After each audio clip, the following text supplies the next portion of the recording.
Good morning, everybody. Friday, yes, my Friday show.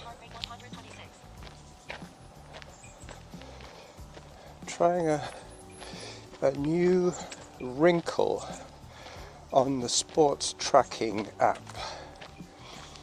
I know that we all get pretty much identical access to the potential data, but how often do you ever look at the calories of a run compared with the calories of the same distance on a flat route?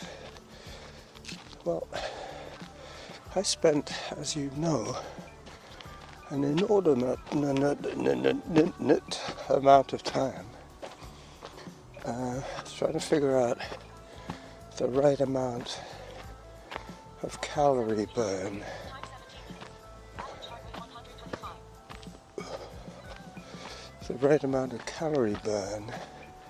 for weight maintenance.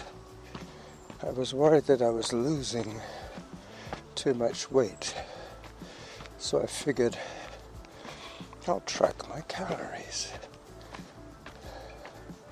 So now that I got that figured out, that took me only 3 years approximately to figure out. Well, the other stat that is always ignored, almost always ignored, is cadence. I mean, we all understand it's a very simple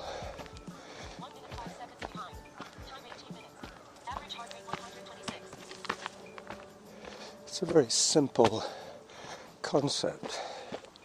It just counts the number of steps that you will be doing in a minute.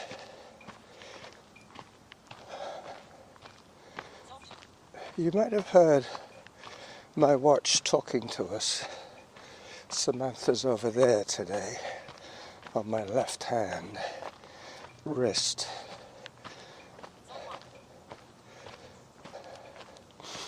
But she is also clicking one of the options of the iSmooth Run app, which at the time was considered the best tracking app in the business.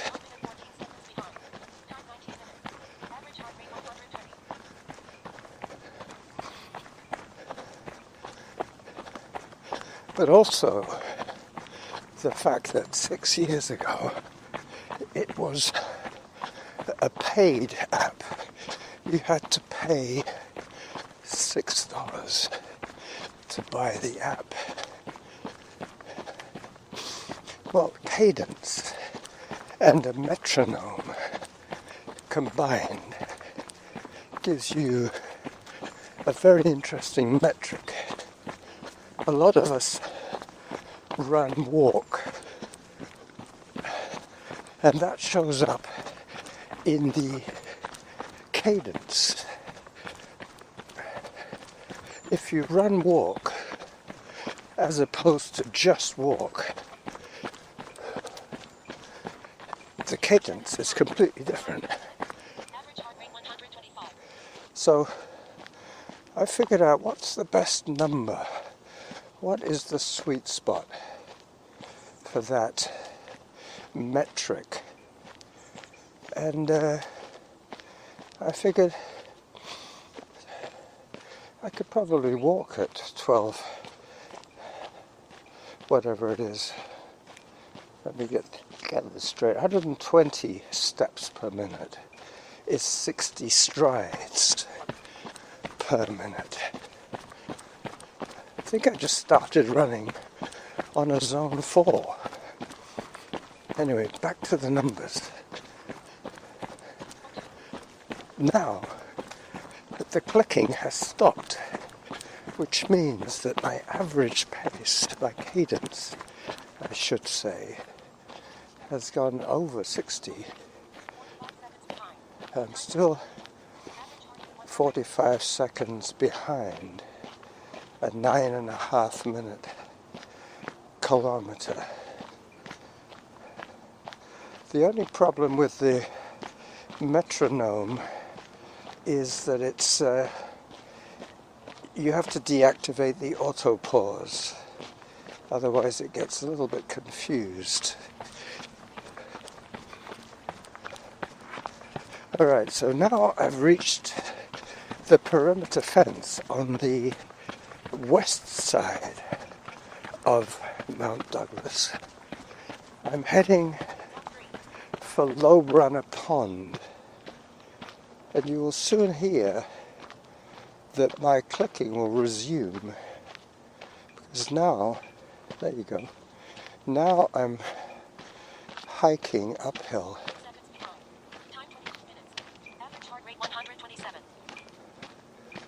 Well, my average heart rate is a little higher than normal, so this is probably a zone 2, zone 3 run. I should be losing time now, and then on the downside, coming off Mount Douglas and crossing Blenkinsop Road will definitely improve my stats, and my clicking will be non-existent by then. So basically, when you hear me click, that is when I'm not running. But that's purely based on cadence. There are another couple of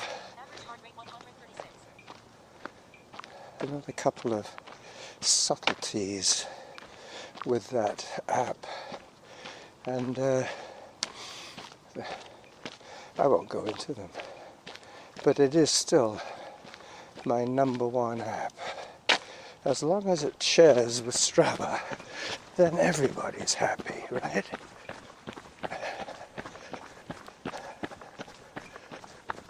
So the clicking will stop.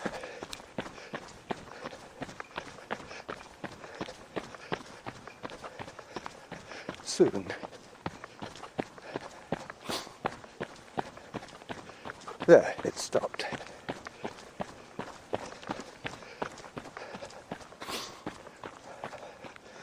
And hiking again. There.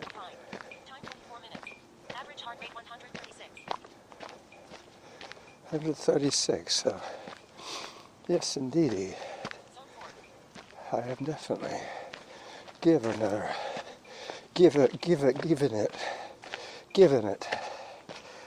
I can't even speak today. Anyway, so Friday, what an exciting day of the week. One, you get all your working friends with time on their hands to do stuff. That's if you have working friends. And two, you can look forward to enjoying that time with them. And I believe that situation is coming up pretty soon for the bird in hand people. They're all going to be coming from every part of the world, the running world, to compete with them and beside them and behind them at the bird in hand.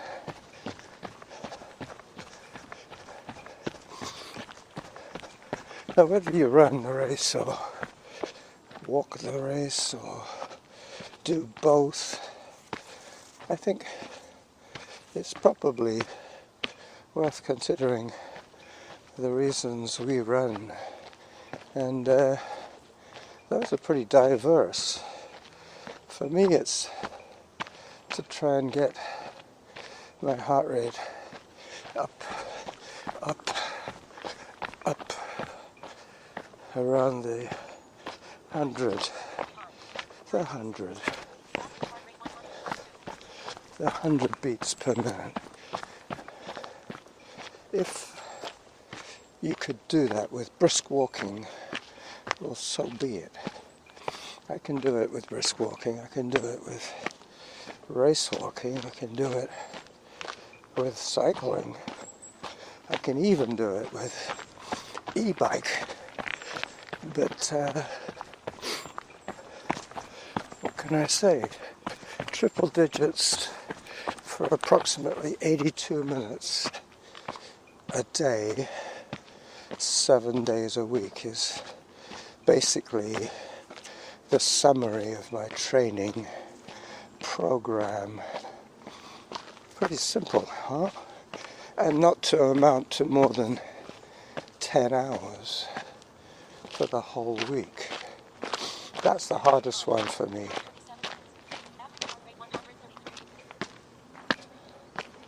See, my heart rate's higher than it would be normally, so I think this cadence, the obsession with wanting to stop the click, is ever present. I know that within seconds of running I can stop that noise. And I know from my heart rate that I'm working at it. It's possibly because I'm overdressed as well, because when I'm recording audio and bringing my point and shoot and bringing my earpods and bringing my fanny pack and my phone,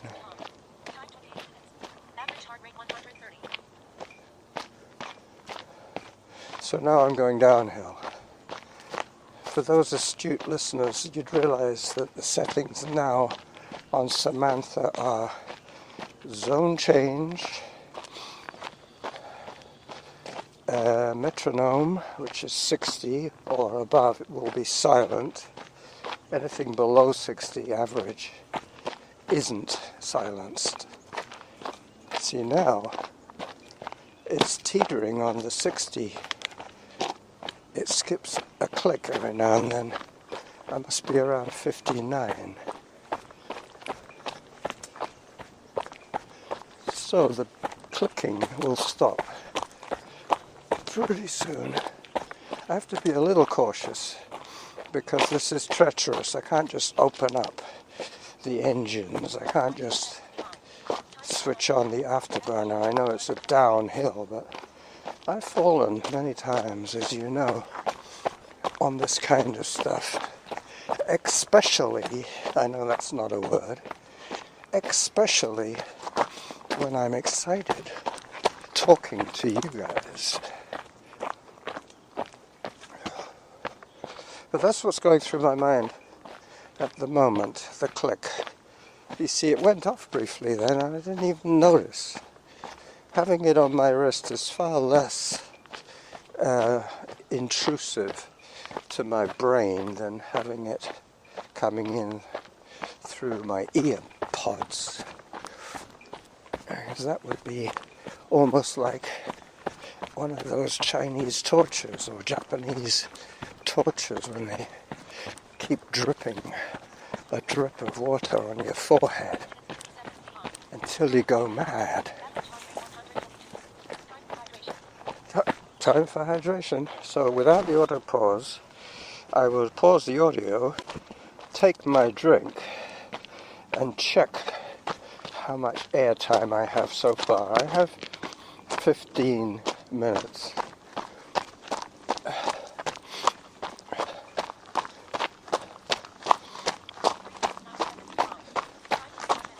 So, in conclusion, my data rant is start looking at some of those other stats that you have willingly or unwillingly subscribed to. Heart rate obviously is the most important, followed by time, followed by distance, followed by what's the least important, pace. Excuse me. The drink that I'm drinking today is Damiana tea with fresh mint flower. We have 2 or 3 very vigorous mint plants that have gone to full flower, and I made a pot of tea with those last night. And they were still, what I do is I make about a wine bottle full of this stuff, and then I decide whether I'm drinking it straight or with sugar. And today I'm drinking it with salt and sugar. So I'm getting my electrolytes, my Damiana mint tea, and my H2O and sugar all at once. Needless to say, I didn't have any breakfast. I don't think I even had a banana. I think I'm out of bananas.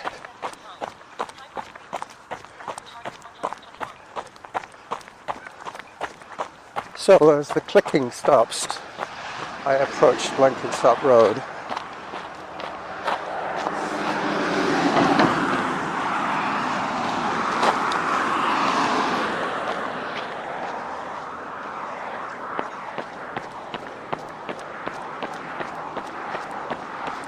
Predictably quiet at 8:30 in the morning.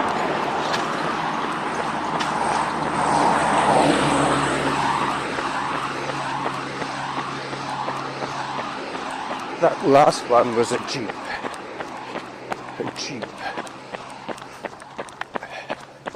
So Blenkinsop Road very shortly becomes Lohbrunner. No, not quite yet. I could be wrong. I think it might become Lohbrunner.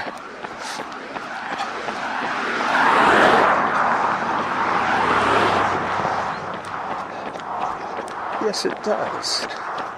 It becomes Lohbrunner.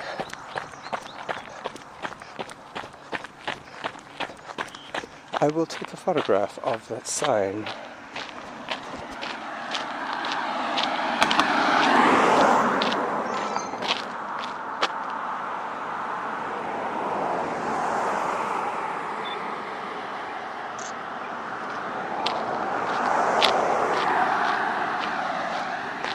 So I'm saving a few photographs for the pond, and 18 minutes of audio. You should catch the clicking, stopping.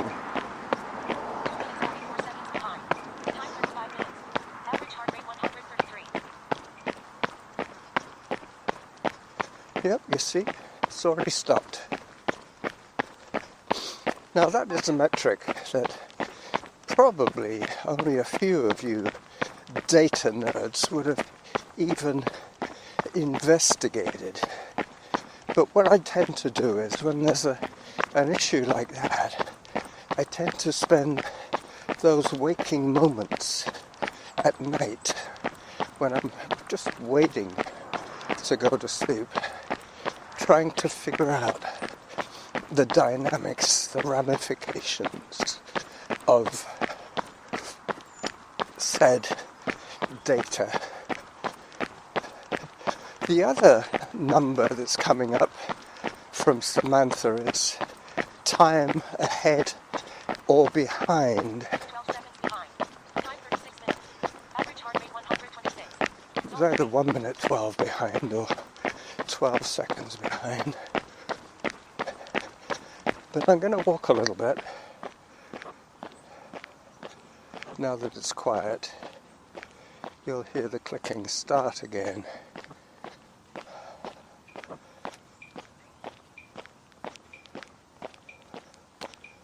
right on cue. So one of the things it's going to do is, I was talking about those other features that this app does, and one of the features is if you're listening to a podcast, you have the option of pausing the audio while Samantha makes her announcements, or while the metronome is clicking. And there's nothing more annoying than having the audio clipped mid-sentence than that. So all it does is it stops the audio until Samantha's finished her little rant, and then it comes back on again. Now on minimal settings, that's fine. But if you set the cadence too high, you wouldn't hear anything of your show. You would spend most of the time trying to stop the metronome.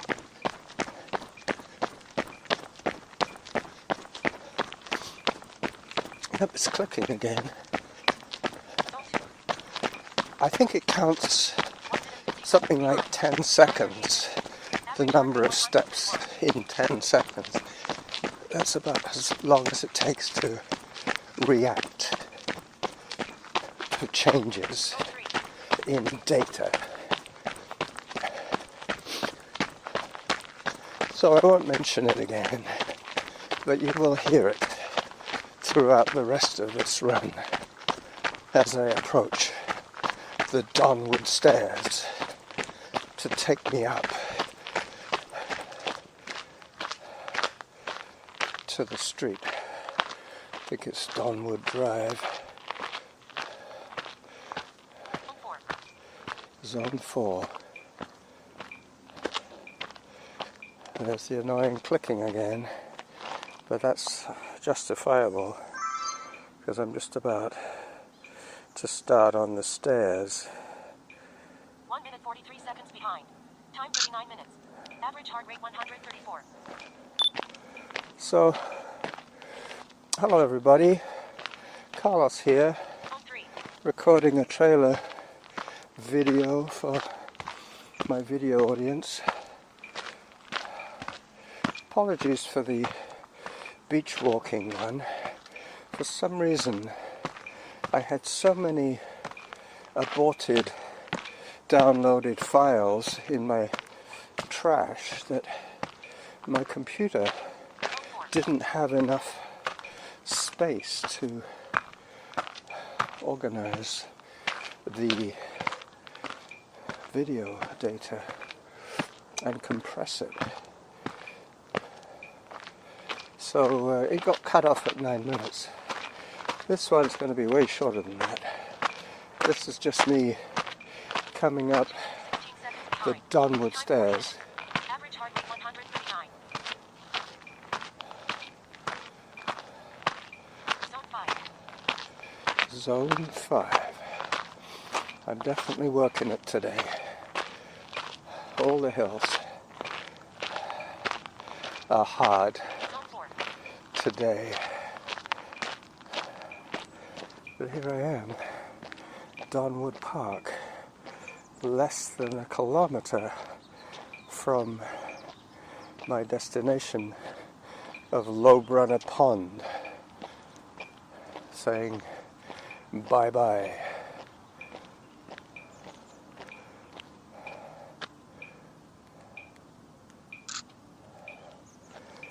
Zone 3.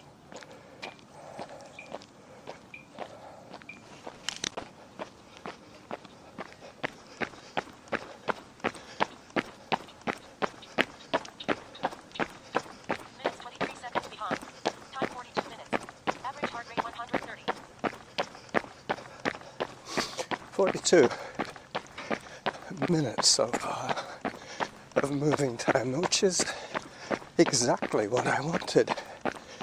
I wanted 90 minutes today as I turn onto Copsewood place.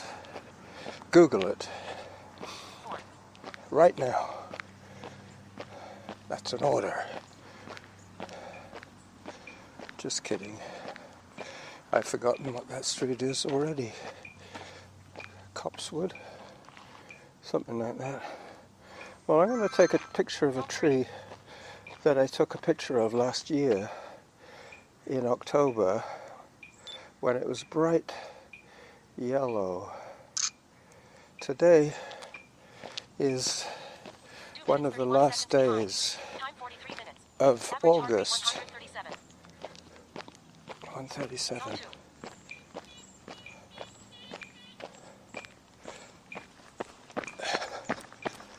Gotta stop the clicking. Two reasons I'm going faster these days. One is there's no auto pause, so there's no walk breaks that are, well, there's no photo opportunities. You can't take a dozen photographs on a short run without seriously impacting your pace. But today is a show day, so I have more reason to be a little more laid back, if you know what I mean.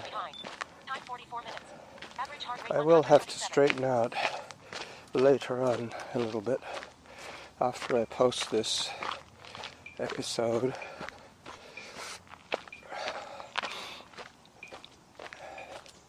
I think I might just call it Lohbrunner Pond Cadence work, just so that I remember this was one of the early ones when I'm using cadence as a metric to observe. I'm pretty sure that on a flat run I could probably maintain a 65 strides per minute, which would be 130 steps a minute.